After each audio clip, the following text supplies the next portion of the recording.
Marlboro went from a dying women's fashion brand selling just 18 million cigarettes, or less than 1% of the US cigarette market, to moving 6 billion cigarettes all over the country, 40% of the US cigarette market. But the real cowboys behind the ad campaign who made it happen didn't know they were selling their own deaths. Wayne McLaren, David McLean, Dick Hammer, Eric Lawson. One by one, the Marlboro men started falling like flies. And what followed was lawsuits, deathbed testimonies, and a government ban that ended the campaign forever. But to understand why, you first need to know Marlboro's desperate backstory. It's 1920s America, and Marlboro was on the verge of bankruptcy, a women's cigarette company with less than 1% market share. While Marlboro sat collecting dust on shelves, its competitors were printing money. Camel, Lucky Strike, and Chesterfield controlled 82% of the American market. They were each selling 25 billion cigarettes a year. For 30 years, Marlboro limped along in the shadows, scraping for whatever leftover crumbs they could get. Their luxury price? Too expensive. The feminine branding? Men wouldn't touch it. And that's a problem, considering men were 80% of all cigarette buyers. Marlboro was so irrelevant that Philip Morris had pulled it from stores for a brief time. Just when you thought it couldn't get worse, December 1952 arrives. Reader's Digest, the most trusted magazine in America, publishes 5 words that change everything. Cancer by the carton. The science was undeniable. Lung cancer deaths have increased by 10 times since 1920. Medical studies showed that 96% of lung cancer patients were smokers. The product was killing people. And for the first time since the Great Depression, cigarette sales fell. 3% in 1953, another 6% in 1954. 1.5 million Americans quit smoking overnight. Terrified smokers started demanding a solution: filtered cigarettes. But there was a problem. Filters were seen as feminine, weak, a sissy stick for men who couldn't handle a real smoke. Real men smoked unfiltered brands like Camel, Lucky Strike, the same cigarettes that were distributed to soldiers during World War II. And Marlboro? They had the worst position imaginable. They had a filter, the thing men were starting to need. But after 30 years of mild as May campaigns and red beauty tips designed for lipstick stains, they were known as the most feminine cigarette in America. Inside Philip Morris headquarters, the executives stared at the declining numbers. Most were strongly considering calling it quits and moving on from the failed company once and for all. But one thought kept flickering in the back of their minds. What if we could make men want a filtered cigarette? Little did they know, the perfect solution would soon be discovered. November 1954. Philip Morris makes a desperate call to Chicago, a Midwest firm that understood traditional American marketing. The agency was called Leo Burnett, and the man himself, Leo, had a reputation for seeing what others couldn't. The challenge seemed impossible. How do you erase 30 years of female identity? And then Leo Burnett asked a simple question that would change the company's trajectory forever. He noticed American men were suffocating.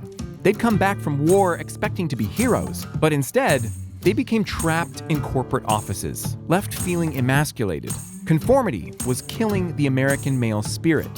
So that's when Leo posed the question, what's the most masculine figure in America? He knew it was the cowboy, the perfect symbol of freedom, independent from bosses, mortgages, and the 9-to-5 life. Leo Burnett knew it was perfect. His focus wasn't on selling cigarettes, but instead selling an escape from reality. So over the next 6 months, they bet everything they had on advertising their product with masculinity. After all, they had nothing to lose and everything to gain. Initially, they campaigned around tattooed men and covered all kinds of masculine archetypes, such as Navy officers, construction workers, and pilots. They also revolutionized the packaging. The first flip-top box, bold red and white, with the red roof chevron shape. Come to where the flavor is. Come to Marlboro country. The first week after the campaign launch, nothing happened. The week after that, still nothing. But on the third week, Their sales spiked sharply all over America. In fact, their problem was that they couldn't put their product on shelves fast enough. Within just 4 weeks, Marlboro became the #1 selling cigarette in Greater New York. 8 months after launch, sales had increased 5,000%. From struggling to sell 18 million cigarettes, they were now moving 6 billion cigarettes all over America in less than a year. Leo Burnett had done the impossible, and it was just the beginning. But as the campaign rolled out nationwide, something became clear. Of all the masculine archetypes, one dominated consistently. So by 1957, Marlboro made the decision to drop everyone else and double down only on cowboys. And Philip Morris was about to meet the men who would take their product even further than they could imagine. The most powerful Marlboro men wouldn't be models at all. They'd be real cowboys. They sent their advertising teams west, to Wyoming, Montana, Texas, not to Hollywood modeling agencies, but to actual working ranches, where they found cowboys like Darrell Winfield, who would come to be in 80% of Marlboro advertising. They wanted authenticity, faces that had seen the sun and wind to be on the front cover of their magazine ads. By 1960, they had 30% market share. By 1972, it was the best-selling cigarette brand in America. By 1976, they became #1 globally. But Marlboro wasn't just selling cigarettes anymore. They were selling a place. It wasn't a real geographical location. It was an idea of freedom, independence, escape. The campaign worked everywhere because it didn't need words. A man, a landscape, a cigarette. Universal. Their marketing was so successful that they went as far as sponsoring Formula One racing.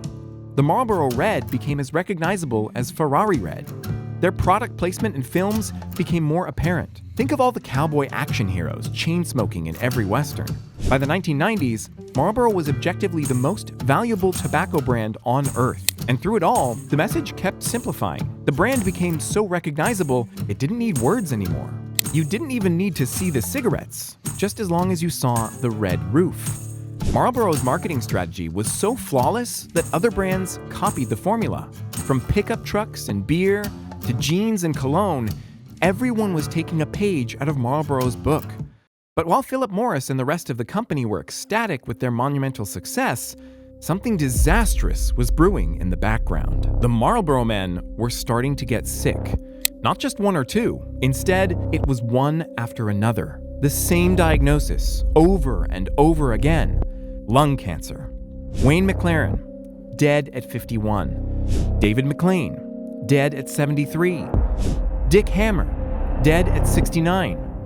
Eric Lawson, dead at 72.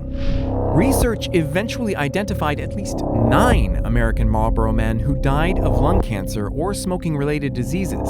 On August 30th, 1996, David McLean's widow, Lilo, filed a wrongful death lawsuit against Philip Morris. The allegations were severe.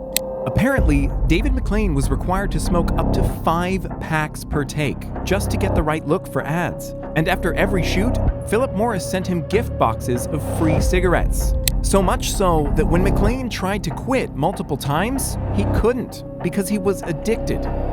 Philip Morris didn't just know cigarettes caused cancer, they engineered them to be more addictive, knowing exactly what would happen to the smokers. The lawsuits were getting so serious that Philip Morris hired the best legal team money could buy. On top of that, California law back then was much more protective of tobacco companies, so they shielded Philip Morris from the claims, dismissing the case entirely. But as the deaths kept mounting, the lawsuits kept coming. State after state sued the tobacco industry. So in November 1998, the Master Settlement Agreement arrived. Big Tobacco had to pay a fine of over $200 billion, along with new ad restrictions that prohibited displaying human figures in tobacco advertising. No cartoons, no targeting youth. Today, Marlboro still commands 40% of the US cigarette market. Brand value, $57 billion. And that's with zero advertising, billboards, or TV commercials.